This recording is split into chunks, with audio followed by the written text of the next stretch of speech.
Well, hello, friends. As you heard, my name is Brittany, or Smash. I will reply to either. If you want to know where that nickname came from, you can ask me later. Happy to tell you the story. I'm really delighted to be here with you all today. I've visited a couple times and really appreciate the ministry that is your community. So thank you for your hospitality, and thank you to Rev Beth for sharing her pulpit with me this morning.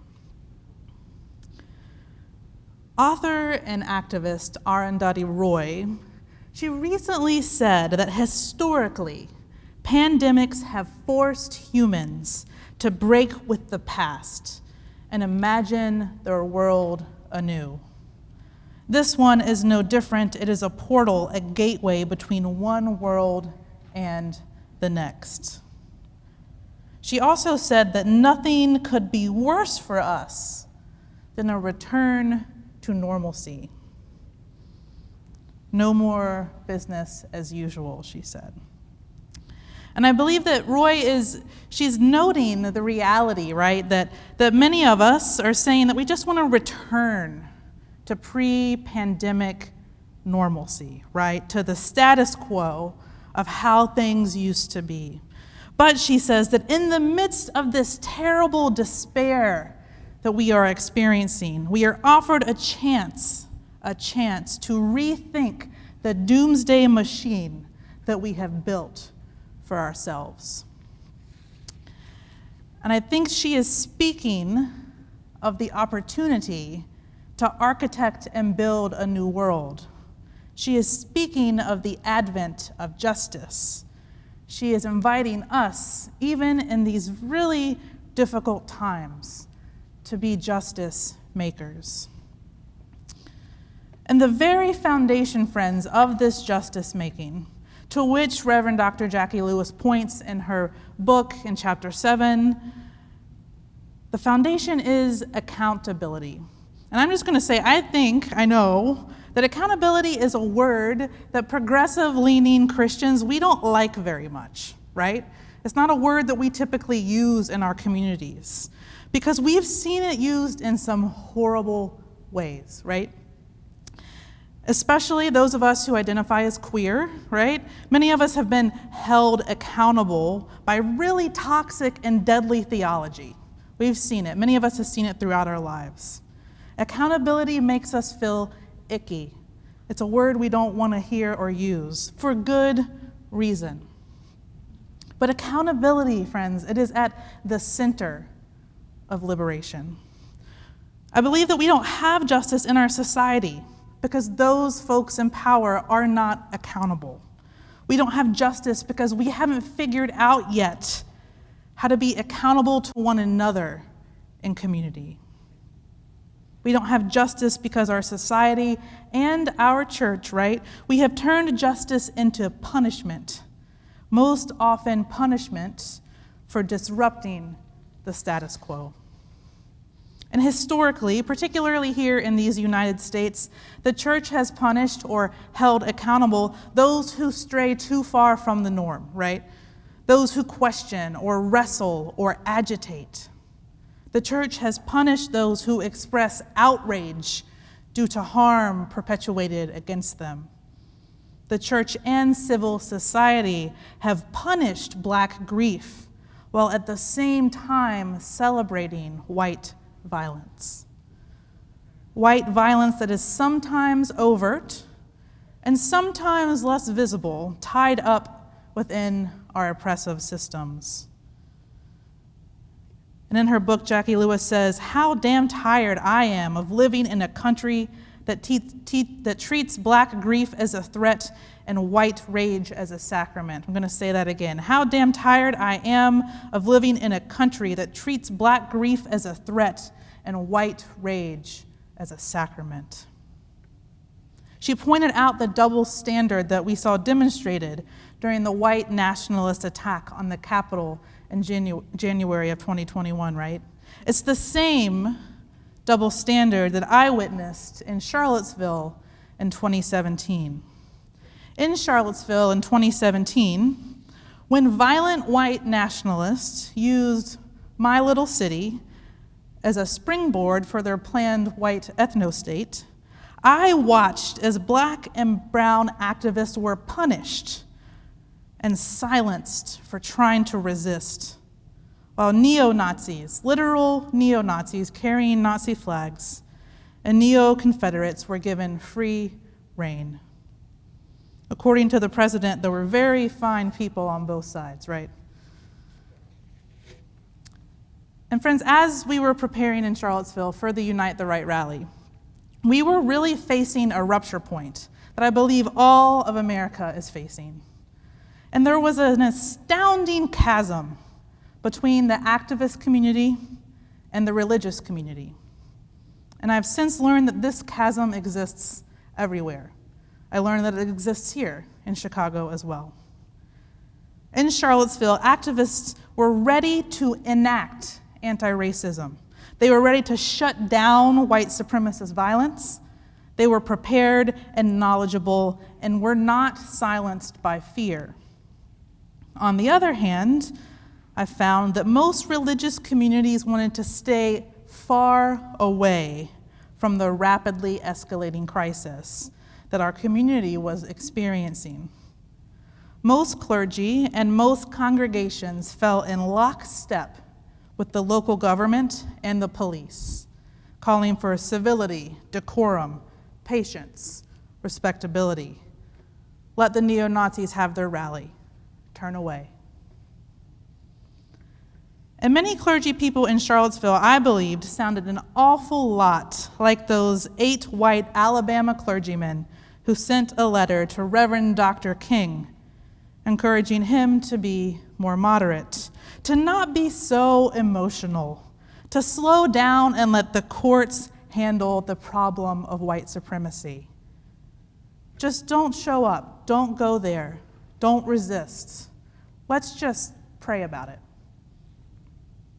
From Alabama in 1963 to Charlottesville in 2017 to the Capitol in 2021, Black and brown folks have been criminalized for resisting, while progressive and moderate white folks have moved away from crisis, calling for civility and patience. And then nobody steps in to prevent white supremacist rage from causing extravagant harm. There is no accountability, only misdirected punishment.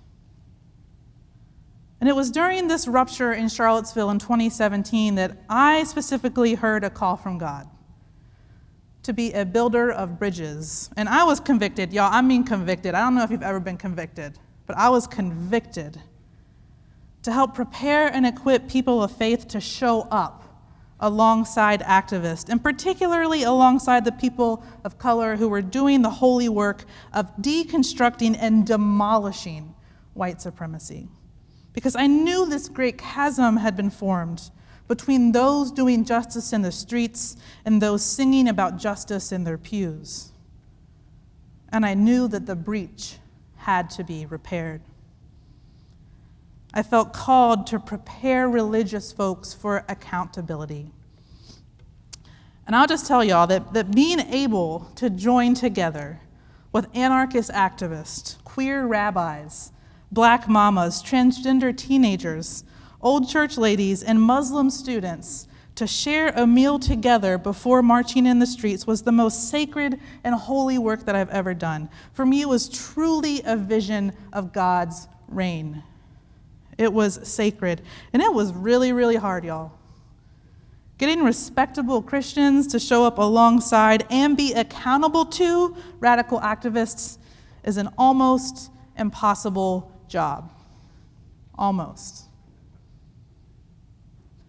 And this work, again, has led me to believe wholeheartedly that, as Reverend Dr. King told us over 50 years ago, the biggest stumbling block in the stride toward liberation, toward new life, if you will, it's not the white nationalist or the neo-Confederate, but it is the white moderate and the white Christian neoliberal who are more devoted to order than to justice, right? Who prefer a negative peace, which is the absence of tension, to a positive peace, which is the presence of justice. Who constantly say, I agree with you in the goal that you seek, but I cannot agree with your methods of direct action or protesting or looting or pulling down statues of violent colonizers who paternalistically feel like they can set the timetable for somebody else's liberation, who live by the myth of time, and who consistently advise adamant activists until a more convenient season arrives. Perhaps a season without a pandemic, I don't know. And I believe that Reverend Dr. King was talking about our inability to be accountable to those who were being harmed, to be accountable to those who were taking risks to make justice a reality, to be accountable to those who were loudly expressing centuries of Black grief. Friends, I think we are too often accountable to our own comfort, our own progress, our own respectability. We have a really, really difficult time, and this is complex and it's for many reasons. We have a difficult time being accountable to those who are suffering. It's mostly because our society has been built in a way where we don't even interact with one another, right?